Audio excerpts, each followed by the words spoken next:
আসসালামু আলাইকুম। ডাক্তার সুসলারের আবিষ্কৃত হোমিওপ্যাথিক মেডিসিনের ভিতরে একটি গ্রুপ হলো বায়োকেমিক ট্যাবলেট। এটি ১২টি নামে অভিহিত করা হয়েছে। হোমিও চিকিৎসকগণদের সর্বদাই এই বায়োকেমিক চিকিৎসা দিয়ে থাকেন।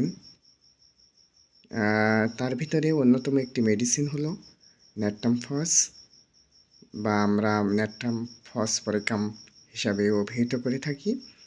এটি মানব শরীরের বিশেষ করে গ্রীষ্মকালীন উদারময়ে ভালো কাজ করে থাকে।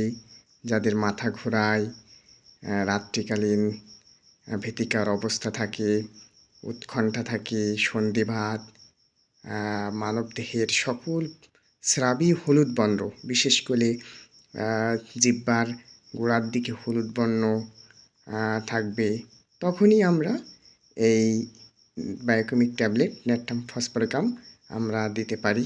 এটা মাত্রা শক্তি আছে। আশা করি একজন হোমিও বিশেষজ্ঞ বা হোমিও রেজিস্ট্রার ডাক্তারের কাছ থেকে পরামর্শ করে আপনারা এই মেডিসিনটি গ্রহণ করবেন। ধন্যবাদ সবাইকে।